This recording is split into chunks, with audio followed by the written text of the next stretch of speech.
And now, ladies and gentlemen, please fasten your seatbelts. Welcome to PreneurCast. You know, business cards being swapped, beers being drunk. Can I say a nasty word? Can I say procrastination? With Pete Williams and Tom Kocher. how well did that go down? We can talk about that entire thing in a very another rant and soapbox episode if we want to. Visit us online at PreneurMarketing.com.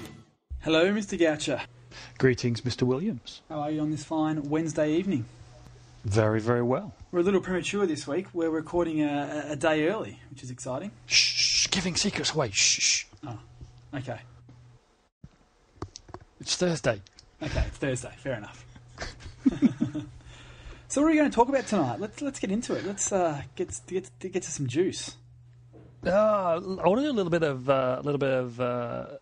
admin just at the front. I want to say thank you. I want to say thank you to everybody that has put fantastic comments all over the world of iTunes in every store in the UK, in the US, in Australia. People have actually just gone on and given us ratings and comments, great feedback over the last week. So I just wanted to say thank you to everybody. Absolutely, it's been a phenomenal response to the first couple of weeks of release, which has been great. Cool. So that said and done, as you say, let's get into it. We've had a little bit of feedback. People are happy with the timings, but hey, let's just try and keep it, relatively short. I want to talk to you today. Something that occurred to me. It's a little bit of a build on our mastermind chat a couple of weeks ago. I want to talk to you about working with people, because I'm aware at the moment. You and I work together, but in the past I've been a kind of a supplier, a contractor, an outsourcer even. I don't really want to go too deep into outsourcing in this chat because that's a huge topic. I know you know loads about it, and I do want to pick your brain on that one. But you're a man that's kind of well known in the industry, and I imagine quite a few people want to work with you, do JVs, deals, things like that. And JVs are a big thing for people who are getting into internet marketing, for example. So I just wondered if you got any tips or any stories or anything about how you choose who you work with, or how you go about finding people to work with, whatever. But can we just talk about that? Yeah, absolutely. I'm happy to sort of share a lot, and I guess there's a pretty big can of worms in that space. So where would you like to start? Is there a particular sort of point you want to start? We can talk about how to approach people like myself to get cut through the clutter, the criteria. Where would you like to start, sir? I think let's start at the beginning. I think that let's say somebody wants to work with Pete. I think you're a pretty approachable guy, but let's say there's somebody that somebody wants to work with. I mean, how would you go about it, and how would somebody go about finding people to work with and just getting the ball rolling on that? Yeah, well, look, there's a number of different ways, and I think it comes down to sort of, I guess, how you define work with, because in the marketing space and in business, there's obviously the joint venture, host, beneficiary partnership type stuff, which is another sort of term for it, where it's simply just you're trying to, like, for want of a better word, leech off someone else's database or list. And leech can be in a positive connotation or a negative connotation, depending on sort of how it all fits together. So there's trying to just do hey, I've got a product your list would love. Can you please send emails out on my behalf and I'll give you checks as a commission. Affiliate marketing is fundamentally what that is. And look, that's definitely one part of doing a JV. There's other parts of doing the JV where you're wanting to do a project together. It might be you might want to co-author a book, or you might want to co-produce a product, or you want to produce something for that person's list specifically. So I think it comes down to sort of, firstly, know what your outcome is. Okay, so if you're wanting to try and, say, for example, approach someone to say, hey, I've got a product, I need a list of people to see that product so they actually go and purchase it, so I want someone to help me with promotions. And fundamentally, when it comes down to it, you really cut to the chase, it comes down to your credibility, the quality of the product, and the numbers. So we spoke about numbers last week, and this is numbers in a different context. So credibility is, okay, who am I going to work with? I don't want to work with someone that's going to have bad connotations to me and my list, because if I'm recommending something, not only am I recommending the product, but I'm also recommending the person too. And it's really important from an integrity perspective that you just don't go and market and promote everybody's products. And in the past, look, I'll put my hand up, I've been known to do that in terms of as a list owner in the marketing space. I've historically and have in the past, sort of done a lot of promotions for the sake of doing promotions. And in the last couple of years, I've sort of pulled back from doing as many as I used to, and really want to make sure that I not only know the person, but know the quality of the product. So I don't think in the last 12 months I can remember where I've promoted a product I haven't actually seen and gone through myself. So I've actually sort of said, look, I want to actually get a good inside understanding of what this product's going to be before I actually go out and just promote it, not just promote stuff cold. So I've stopped doing a lot of that sort of general cold promotions because I want to make sure the product's good. So I know the person themselves has got integrity and they've got quality content and its value and all that sort of stuff, but then the product itself is actually of high quality. So I guess that's the first two things. So you need to actually position yourself and prove to the JV partner you're approaching that those two boxes are ticked. And then from the third thing, it's a numbers game. Because obviously, if you are a list owner, you don't want to sort of just continually pull from the bank account of trust and relationship points that you've built up with your list over time. So when you do a mailing out, whether it be for your own staff or for somebody else's a promotion, you sort of are taking a withdrawal from that equity or that relationship equity that you've built up. So you want to make sure that mailing is actually going to give you a financial reward. So you want to know that historically when this has been mailed to a list, how many people actually opened it based on the subject line that you recommend we use in the email?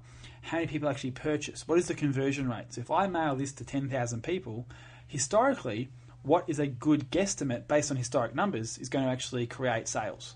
How much actually dollars are going to be put into the bank for this partner?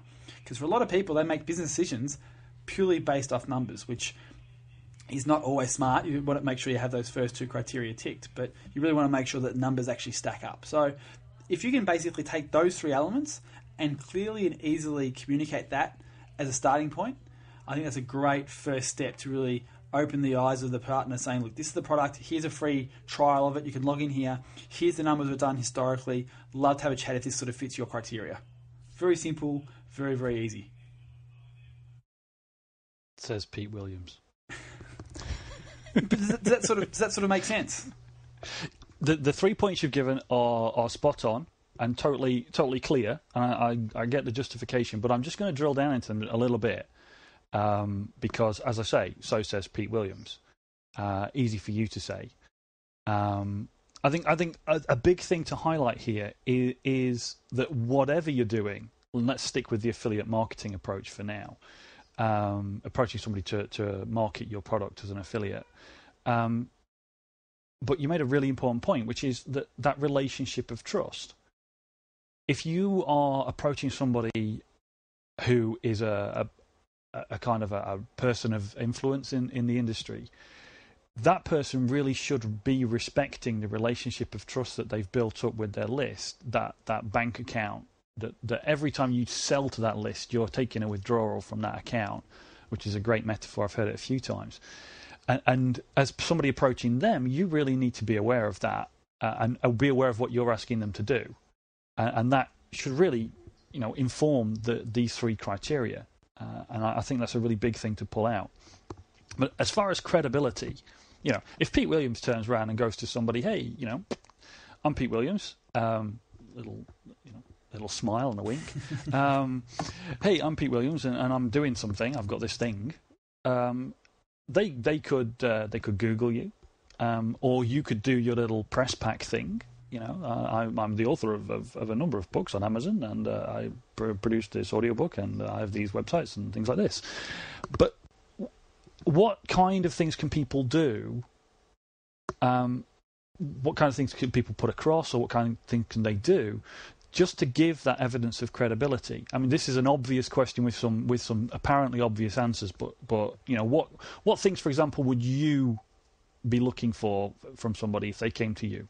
Oh, well, definitely proof. I think in terms of the proof, testimonials, referrals, endorsement type of stuff. So, look, it's probably not a perfect example, but a project I did 2 years ago now, I think it might have been, was with Neil Strauss and his Style Life Academy. Now, Neil is the author of a book called The Game, which is the secret society of pickup artists. New York Times bestselling author 7 times, I think he is now, in a number of different areas. written for Rolling Stone and New York Times itself and all that sort of stuff. And the book, The Game, is all about basically his journey from going on the road with Motley Crue for a couple of years to write their autobiography and not getting laid the whole time to becoming known as the world's greatest pickup artist. So that journey he went through to sort of just self-discovery and all that sort of stuff. And it's a really interesting read, whether you're a single male wanting to learn how to approach females or just anybody wanting to actually know how social engagement and social interaction works. It's a very good read. But off the back of the book, he started a project or a program or a business, if you will, called the Style Life Academy. And it's basically a training program that helps people implement some of the stuff he spoke about at a high level in the book. Now, you can go and check out stylelife.com, I think it is. Anyway, I had an idea to do an iPhone app, a Style Life iPhone app, which basically, fundamentally, you can open up the application, you can read a bunch of negs or openers, which are sort of like conversation starters, not pick-up lines, but conversation starters. So if you're in a bar, you can sort of open up the iPhone app and then just randomly shake it and it gives you a good opening conversation line. And I thought it needs to be a pretty cool iPhone app. I think there'd be a space there in the market. I actually went and built one myself and just branded it up as just called openers and sort of tested to see how it went in terms of what was the actual penetration and response just from a basic app.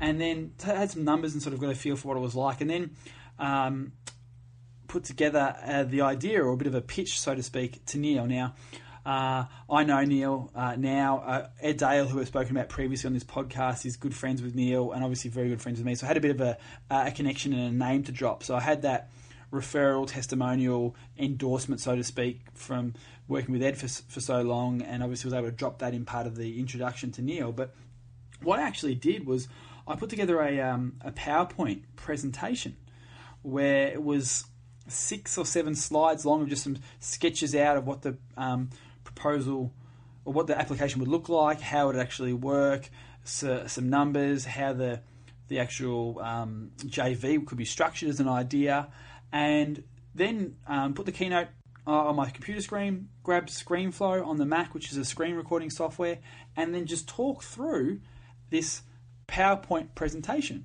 So in the same sort of fashion you would if you're doing a pitch in a boardroom and all that sort of stuff, a bit more succinct and all that sort of stuff and to the point. And I think the video was maybe 3 or 4 minutes long, nothing too crazy, but just covered all the points. And emailed that through to Neil and said, hey, got an idea for an iPhone app. Look, I put together a quick video overview of how I think it could work. Buzz me back if you think it's interesting. And I think about 12 minutes later, I got a reply saying, I can't remember the exact words, but something like, loved the idea, was blown away by the presentation. Something along those sort of lines. So it stood out to him because it was different. It wasn't the same sort of, hey, Neil, I've got a business idea. Here's a 45-page document of why you should read this. Or, hey, Neil, I've got an awesome business idea. Give me a call. It was very much covered a lot of bases in terms of hot buttons. We can go into that. But also it was just different. It wasn't the usual sort of stuff that he experienced. It was a video. It stood out. It was unique.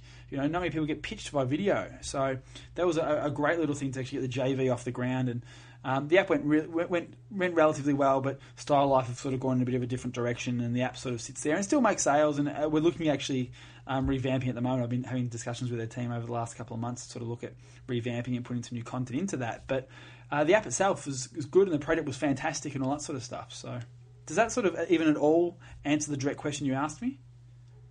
That answered it and more. Little secret, folks. Little secret for you. While we record these podcasts, you know that I'm a bit of a mind map freak. I've said it before. What I do is I make a couple of notes of what I want to talk to Pete about before the call. I don't show him, by the way. And then on the call, I make a note. Sometimes to write the show notes, I note down the links, but I also make a note of the stuff that Pete talks about so that I can write the introduction. And this is the absolute flat truth, folks. I make these notes as if I'm listening to a podcast from somebody I don't know, because every time I ask Pete a question, I'm learning something, and I'm scribbling notes like absolute crazy at the moment. Pete, that answer, first of all, yes, it totally touched on everything that I asked.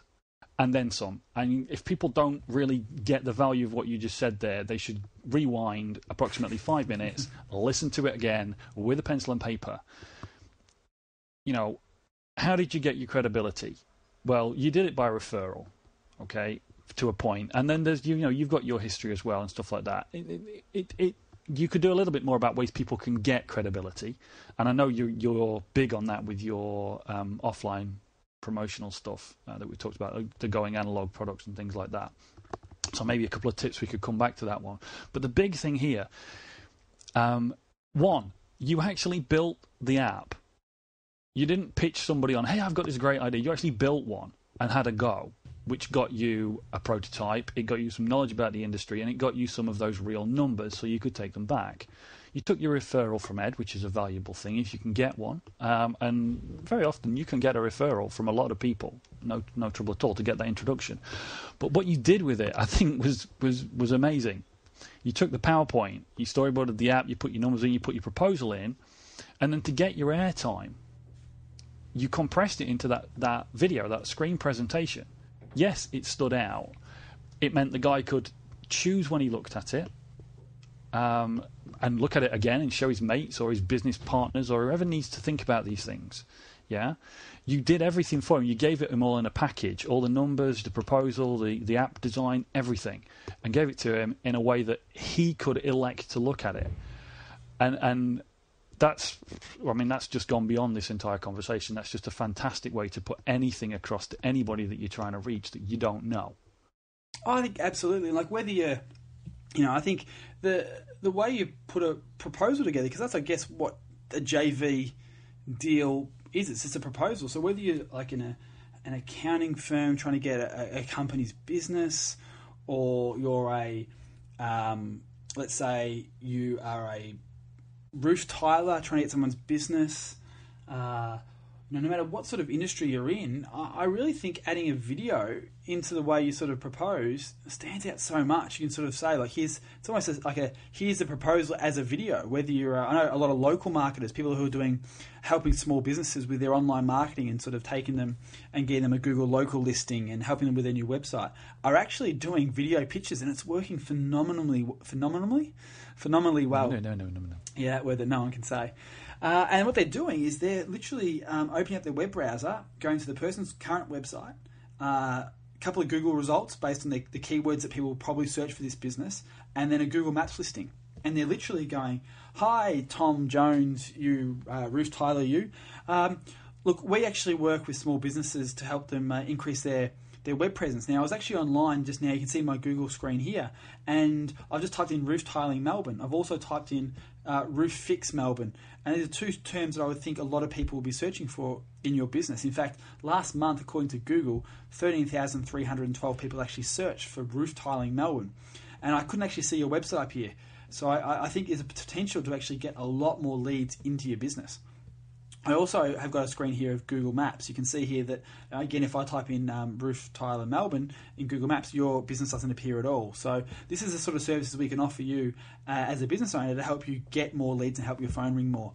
And also, if you want to, we can have a chat about your website, because if you look at your website here, there's no phone number above the file, there's no request to quote, and it's all about what you have in terms of skills and the background. But people don't really care about that. They only care about how you can give a 30-day satisfaction guarantee on your roofing, and you guarantee the colour will last for 15 years.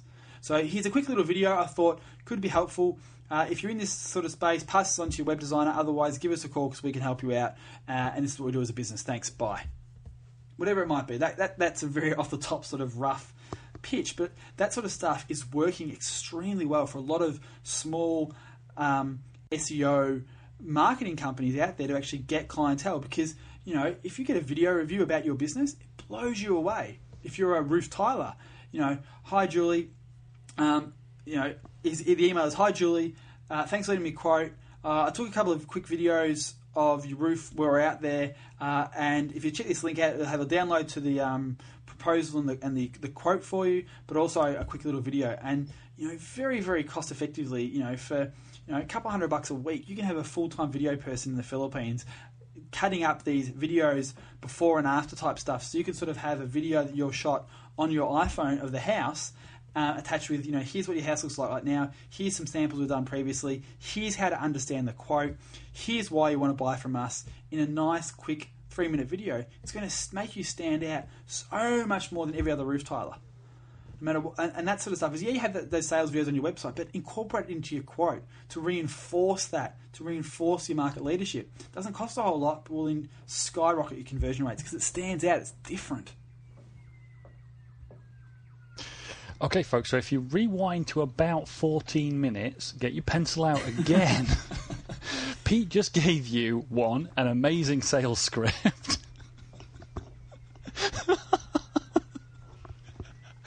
Mate, you're absolutely spot on. I mean, you know me, I'm video crazy, and all I do all day long is video stuff. So you're preaching to the choir with me. Although I am guilty of not using video in proposals as much as I could. I'll put my hand up and say it. The power of just, as you say, opening the browser. And talking about what's there, or opening the Word document or the PDF or whatever it is, and just talking about it just for a minute or 2 minutes. One, it saves you actually either being on the phone or physically going to see that person, which if you want to do 50 of these in a day is pretty handy.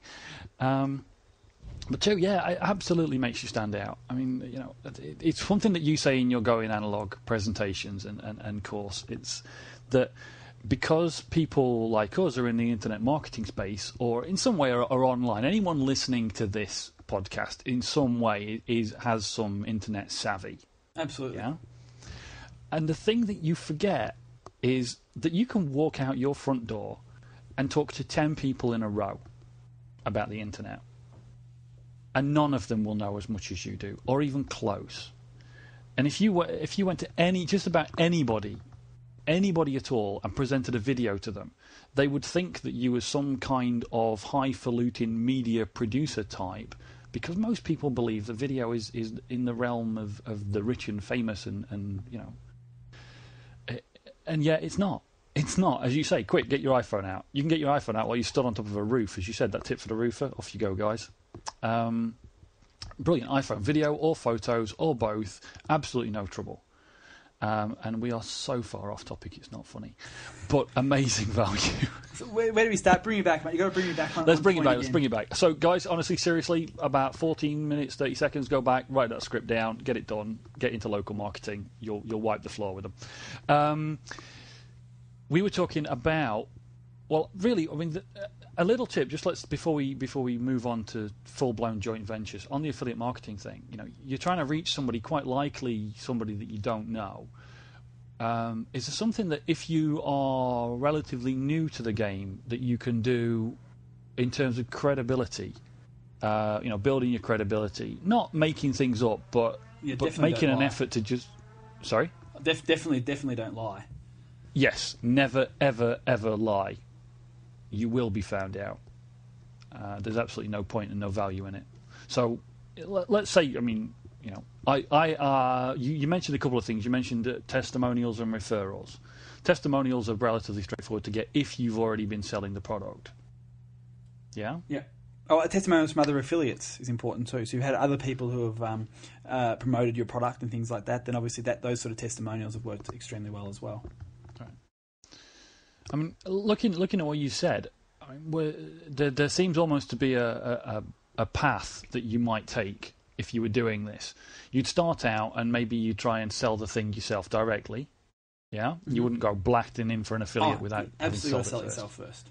Yeah, sell it yourself. That's your data. That's your conversion data. That's also you getting some experience with your own A/B testing of sales letters and things like that, so that you can get your numbers up and you know what converts, so that you can support that affiliate. Yeah, absolutely. So you've gone ahead and you've done some sales. Those sales should give you testimonials, and then you can maybe go look for some kind of general affiliates, maybe using the different affiliate marketplaces, and then try and get some referrals from those guys, their successes at selling your product, their conversions, things like that. Yeah? Yes. And you can use all that and just build it up. You're accumulating all that stuff, and then you can take those pieces, to go for the bigger fish when you want to get to those bigger lists. Is that a good path from starting from nowhere? Yeah, you got to build up that credibility. You got to build up that the trust in the marketplace and a history, and also for your own sake too. You want to make sure that you iron out all your own bugs before you do a huge launch to a big list. If you're in that internet marketing space and you're trying to do a launch of a product to a couple of 100,000 people on a big list, you want to make sure that your system's working, that the links work, and that the sales copy actually converts and all that sort of stuff. You only get one shot in a lot of cases, so it's also just about testing everything on the way too before you actually do the big rollout. So it's definitely important to sort of put the cart after the horse, or put the horse before the cart, or whichever way you want to go. One of those. And I think the other thing I just want to pull out from that was the quality of the product. Absolutely, you have to be prepared to either send a copy or give access if it's online or whatever to the person that you want to do this. They need to be able to see it, because you get to a certain level and nobody will do this blind. Definitely, no, exactly right. Yeah. You got to, if you have runs on the board and you got a track record of delivering amazing content with amazing feedback, and you're about to roll out a live training program, different story, because obviously you have a track record of proven credibility and proven results when you're doing programs. But obviously, if it's a product that's actually already out there in existence, even in digital form, you make sure you give people a chance to play with it. Absolutely. Cool. Well, I've picked up some stuff from that, from the affiliate side of things. I mean, any tips on actually reaching these people? Because for an affiliate, really, I mean, when you're starting out, what, marketplace? Yeah, look, like ClickBank or something. Well, ClickBank's definitely a good place to get like a lot of low-level affiliates if you're in that sort of internet marketing space. Going to a place like ClickBank or there's Paid on Time, I think is one. Pay.com is another one. And there's people out there who are professional affiliate marketers who are looking for products to promote to their list. So that's definitely a place to go. In terms of trying to get some of the biggest sort of people in any sort of niche, I think it's all about giving first. To get what you want, you have to give people what they want first. So go into their forums and offer some value. Offer to do some free content for their particular program or podcast or blog or something like that. Actually give something of value to them first to sort of let them see how you deliver, prove yourself, and then potentially after you've given so much, you can then ask for a little bit in return. Very good tip. Very, very good tip. I mean, yeah, it's all about building that relationship. Oh, exactly. I think to come out before. So I was going to say, to come out of nowhere and try and get someone in any sort of space to mail for you or market for you, it's going to be very, very tough. You got to do your groundwork. You got to actually, put in the history, so to speak. Yeah, I mean, I heard somebody say it in almost the same way as you just said, which is, if you're trying to approach somebody, whether it's online or whether it's at, say, a conference or somewhere else where you might meet these people, walking up to them and going, "Hey, I've got this great thing for you to sell. Go here, look, buy." Is the fastest way to get somebody to turn around and walk away from you. If you get into this thing with the idea of what can I do for this person, how can I help them, how can I help their list, what can I do for them or give them that's going to see me as a person of value. But also is going to increase their account of trust, their relationship of trust with their list. Then you've got more chance of building a relationship with that person. But if you go in, you walk up to them and ask them for something straight out, it's not very realistic to expect to get anything back. Absolutely. So that's it's if you're cool with people, they're usually cool with you. I've found that certainly in this industry.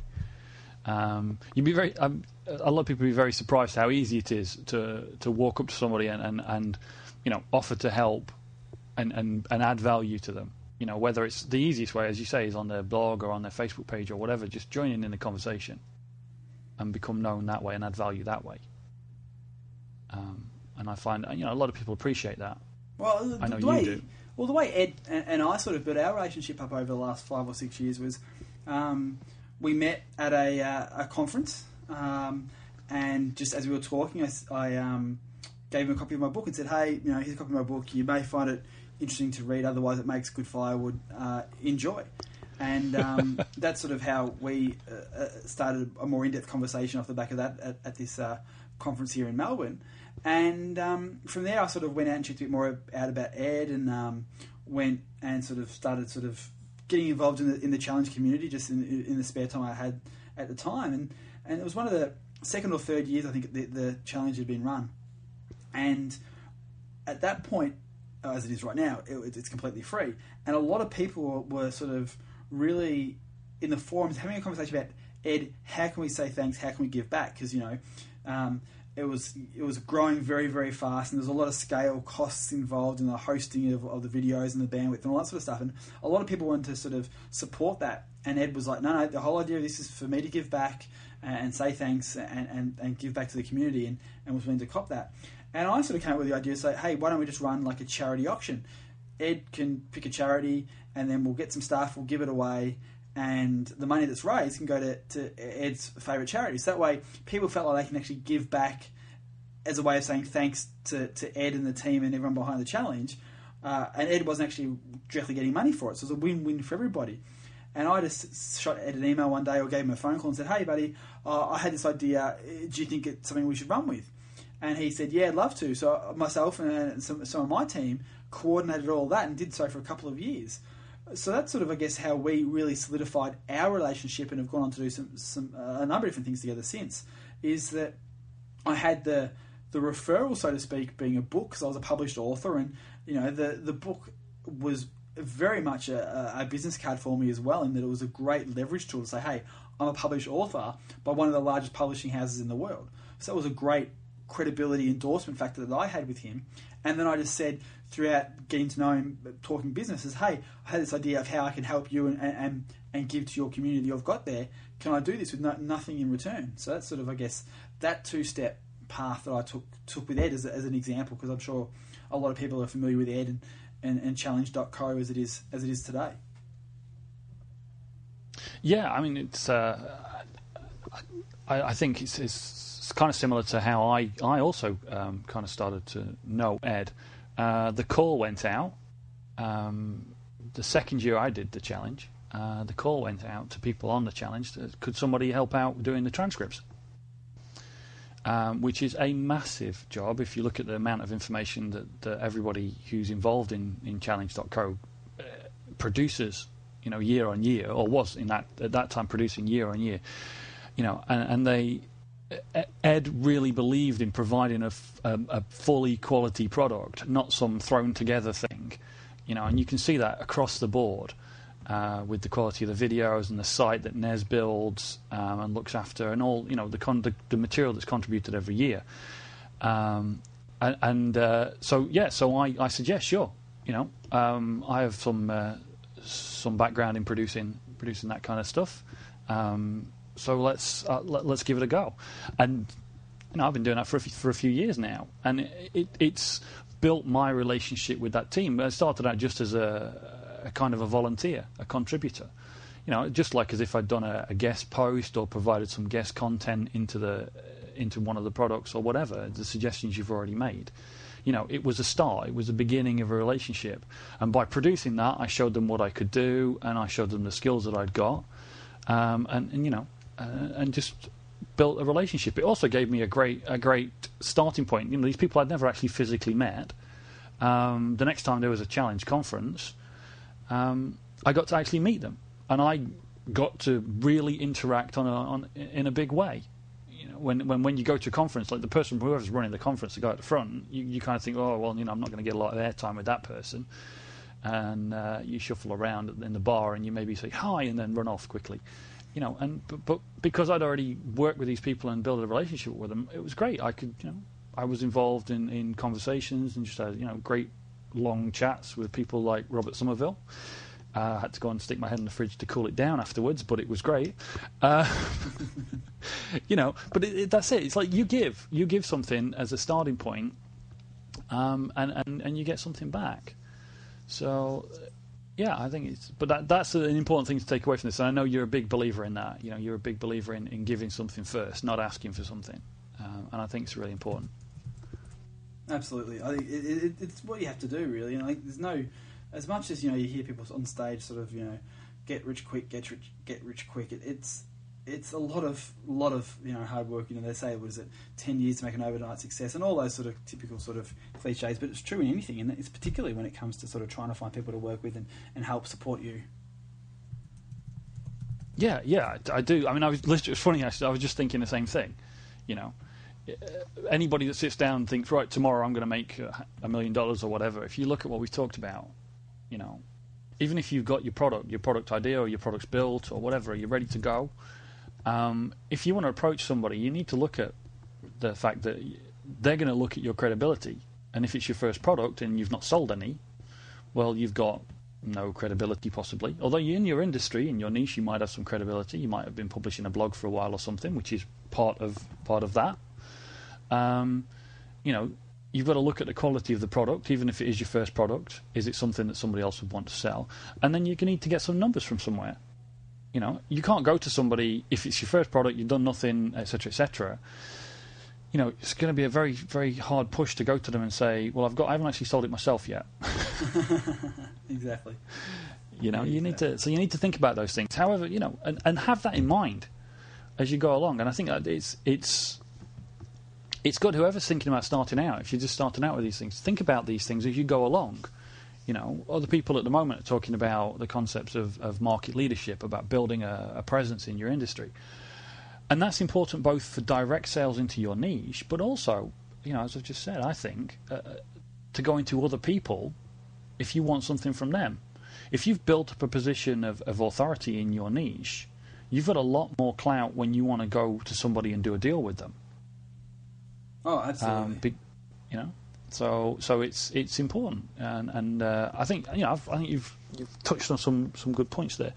I think I'm gonna pull the plug on this one this week because I'm really, really, really interested in doing joint ventures and the bigger things. But I think that's a really big conversation. Absolutely. So I'm gonna finish on a fun one. Because you did this app with Neil, yes, yeah, which is in itself like, ooh, wow, Neil Strauss. It was good fun. Like we it went relatively well. The team, there's a whole other conversation about the app and what worked and what didn't work with the app, which I'm happy to have a conversation about if people are interested in iPhone stuff. And I've done a handful of apps now, nothing amazing like Angry Birds, but had some success with it and all that sort of stuff. And happy to sort of have a conversation at some point. But it was interesting learning curve, yeah. Definitely. But this is just a fun thing from that app. I'm not going to ask you if you used it because I know you're a happily engaged man. But did you get any feedback on the lines from anybody? Did you get any those introduction lines? Did you get any feedback from anybody saying whether they worked or not? Oh, look, it was all stuff. The content that was, we may as well touch on it now. But the biggest issue the biggest issue the feedback from the people got, which I do agree with, is that there wasn't enough content in the app, which unfortunately was out of my hands. So we may as well put that out there because if people go and check it out on iTunes, and feel free, it's still available. I'd love your feedback and people to go and buy it and stuff. But that is the overlying feedback was app's great, needs more content. And the lines, look, they do work, and they work in any sort of context. Like one that isn't actually in the app that I love, and I reckon it's just an awesome opener, is go up to a bunch of people and now I'm going to try and get this right. You go up to a bunch of people, and this is the whole idea of opening, is just a way to sort of start a conversation. So, hey, sorry, I need your opinion on something.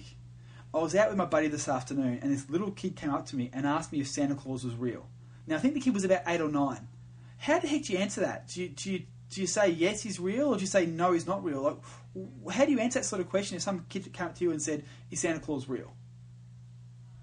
It's so indirect. It's not like, hey, baby, nice shoes, or anything like that. It's just a general conversation starter. And there's a lot of other ones in there that are really interesting, great ways to start conversations. And you can use the type of opener that's in the app in any sort of social setting, whether it's trying to pick someone up at the bar or just start a conversation at a business networking event. There's definitely some of that sort of stuff that's applicable.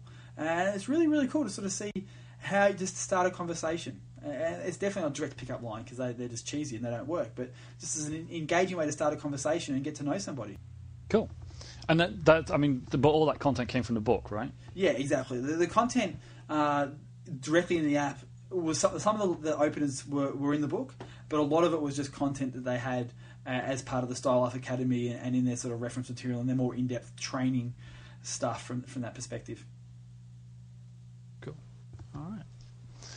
All right, mate. Well, as I say, we veered wildly off topic to your absolute ninja tips for local marketing there and use of video, which I'm still scribbling. I really think it I hope people if they're in a weird niche, whether they're a social media marketer, whether they're a roof tiler, or just as a way to how can you make your proposals stand out more?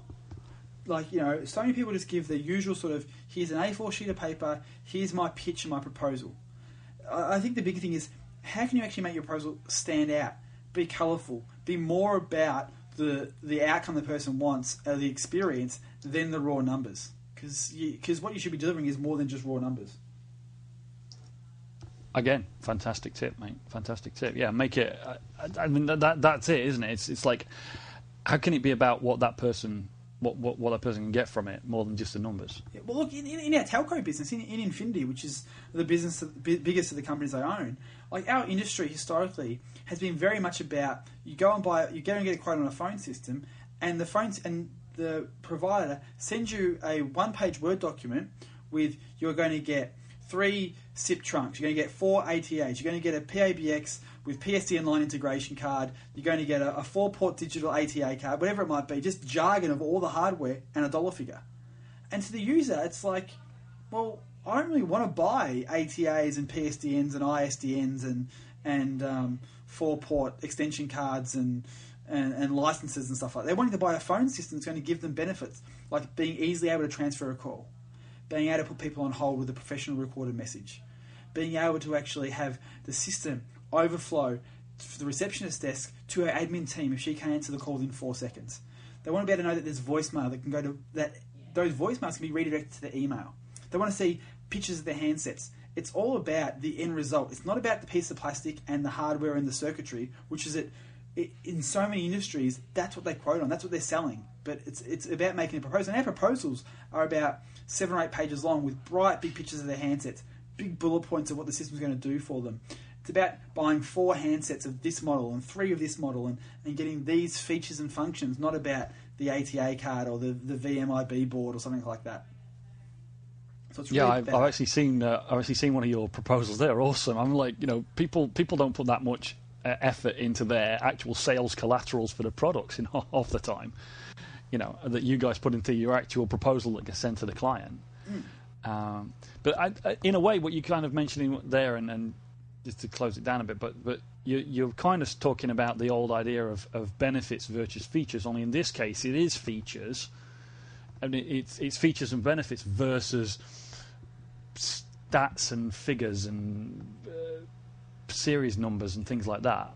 You're translating it into human readable form. It's about making the proposal and the pitch, whether you're pitching a JV partner to do a mail out for you, whether you're pitching or proposing a client take up your service, whether you're trying to pitch and propose someone go out for dinner with you after you've had a conversation in the nightclub.